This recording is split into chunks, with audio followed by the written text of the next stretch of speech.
Hey everybody, I'm not a doctor, I'm just a mom, and I am here to share my story, my struggles with Lyme and other tick-borne diseases, mold toxicity, MCAS, and the reason I'm sharing isn't to glorify myself.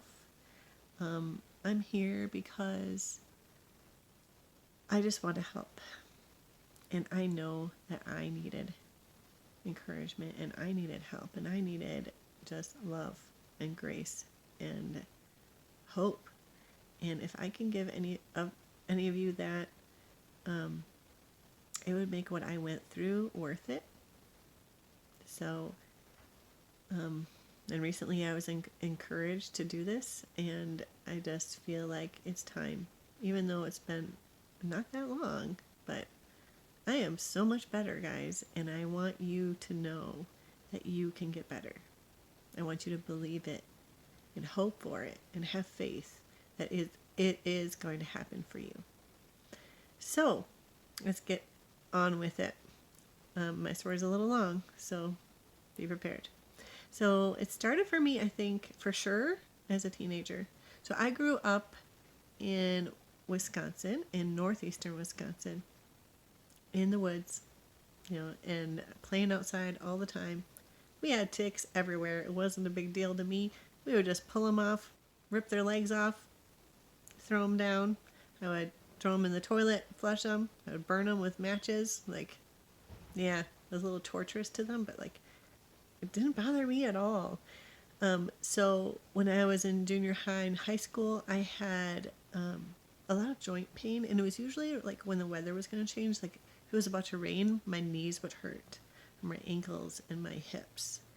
But even before that, when I was really little, I would wake up at night with my ankles and my shins just hurting so badly. I remember I would cry and I would run and go into my mom and dad's bed and just be crying, and nothing they could do would help.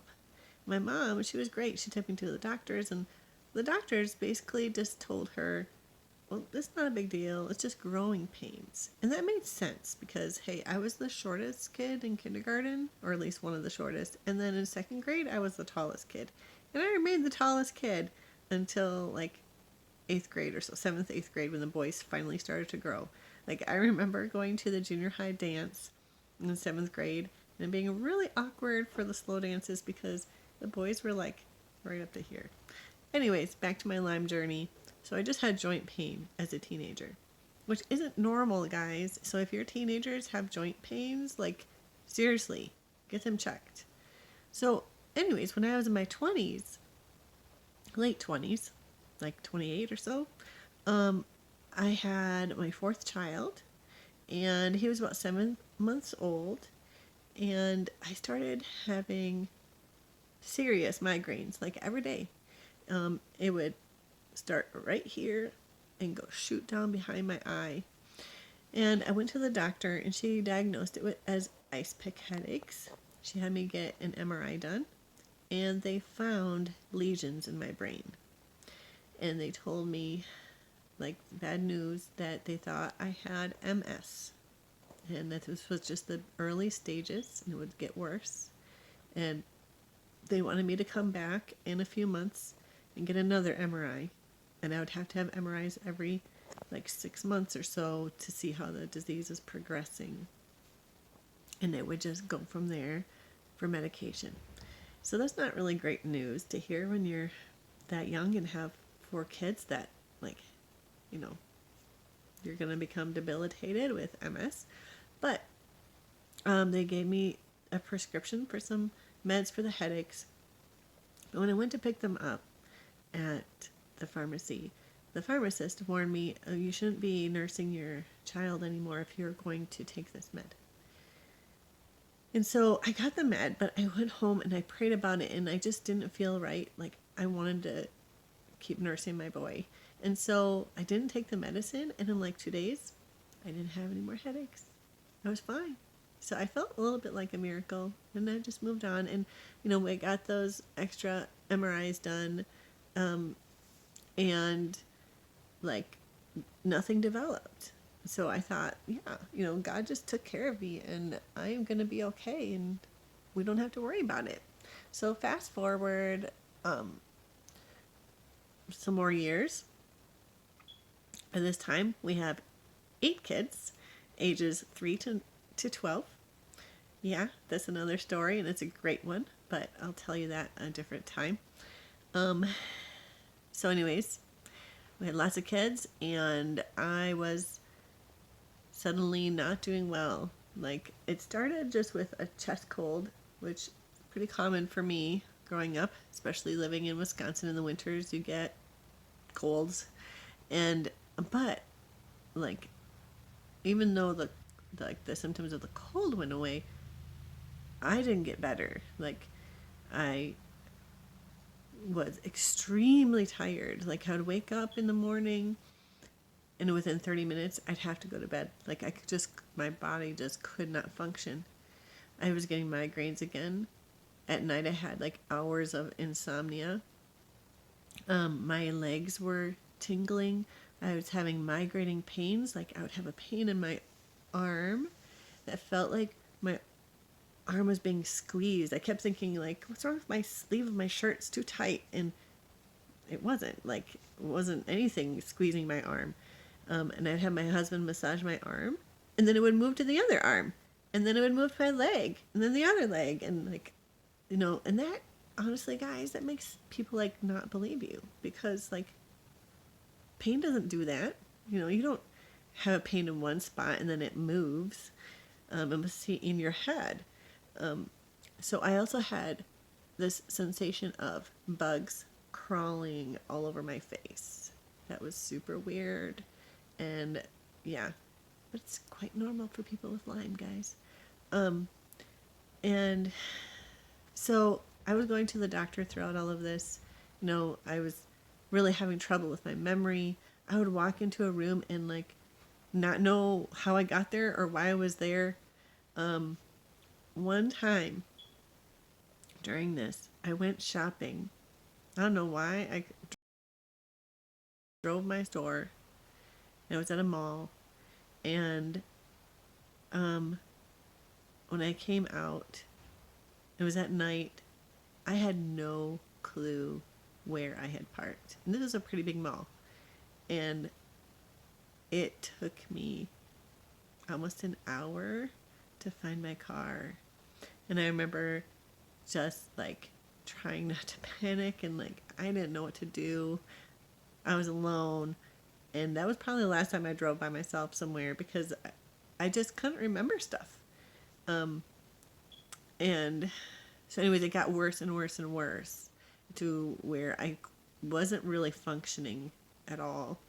And the doctors had no clue what was wrong with me. And it was super depressing. I felt like, why am I even here? I can't take care of my kids. Like, there's never ending, and no one knows what's wrong with me. And they sent me to a neurologist because I was having a lot of numbness and tingling in my toes and in my feet. And the neurologist did a nerve test on me. And then, but the thing is, guys, when he heard that I had 8 kids, he was very gentle and very kind and very sincere. And he just looked me in the eye and said, I'm sorry, there's nothing wrong with your nerves. I think that you just have too much stress in your life. And, you just got to take better care of yourself and maybe look into, like, getting on some antidepressants. And, guys, I burst out crying. Because I knew there was something wrong with me. I'm a tough lady. I can handle my kids. I can handle all that stuff. I was not stressed out. But nobody would listen to me. Like, nobody cared enough to figure out what was wrong with me. It wasn't my fault. Like, I wasn't doing anything to make myself sick. But that's what everybody was basically hinting at. So, anyways, after that, my doctor did keep trying, and she tested me for like levels of inflammation in my body. And of course, duh, I had inflammation. So that gave her the permission, I guess, to send me to a different specialist. So that was in Marshfield. And I was kind of excited because I felt like finally I'm going to get to somebody who's smart enough to know what's wrong with me. So we get in there, and like the guy came over and he literally like touched my arm and touched my other arm and was asking me if it hurt. And then he touched my legs and like another spot on my leg. And then he looked at me and said, "You have fibromyalgia. I'm going to put you on naproxen and gabapentin." And he gave me a pamphlet on fibromyalgia, and he walked away. And I was like, what?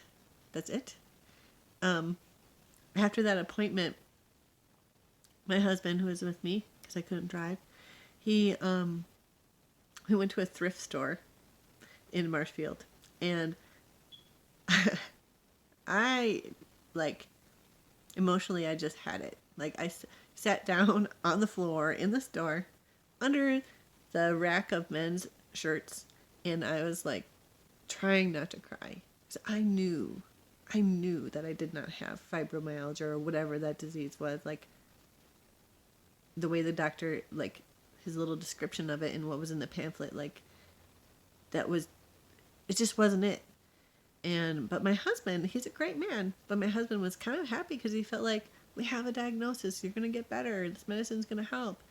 And guys, when I went home, I did take the medicine, and over time, I think it helped me sleep enough that it did help. And I like just worked really hard to get stress out of my life. I worked really hard to eat really well. I started exercising more, and over time, things got better.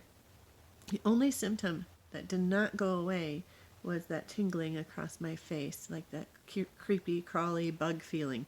That lasted for a good 2 years. And then on and off, I would get fibromyalgia flares where I would get all those pains and stuff. And then I would just take extra care of myself and make sure I got sleep, and people would help me out. Because it's a popular diagnosis nowadays, and people know, like, oh yeah, that's a thing. So anyways, fast forward a few more years. And so I was going through a health kick. Like, I was strong. I was going to the gym every single day.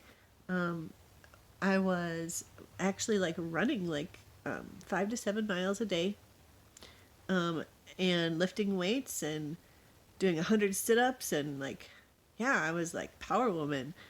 But I started, when I was running, I would, my legs were starting to go numb and my feet were tingling. And I thought, well, I need better shoes. I tried that and it still didn't help. And then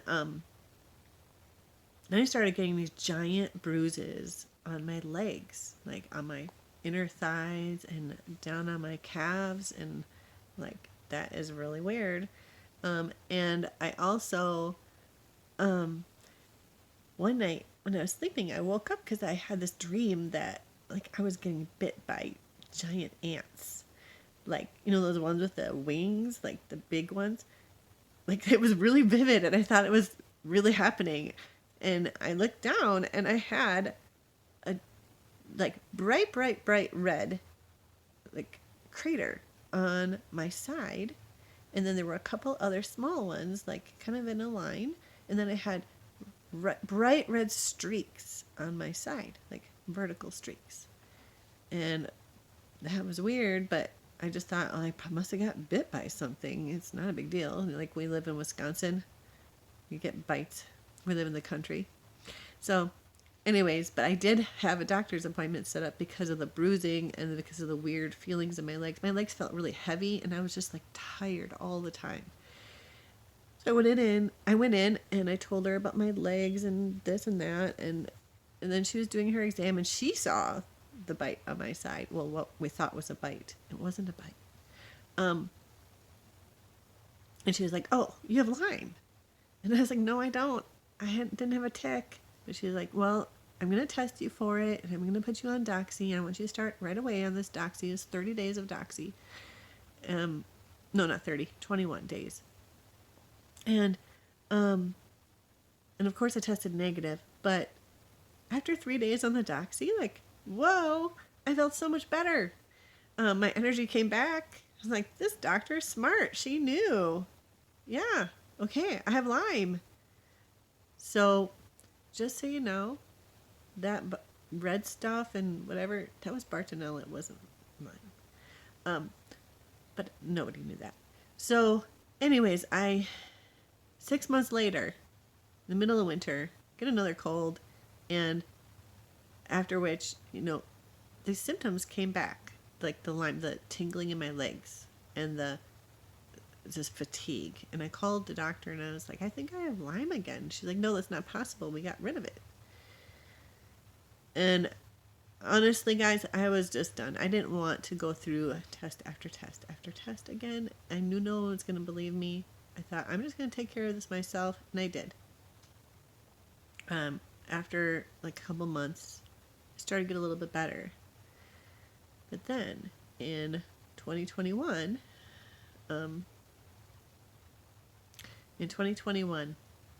well, we all know what season that was. I had the C back, and the second one of it, I got really sick from. It took me like a week to recover. A couple of weeks later, I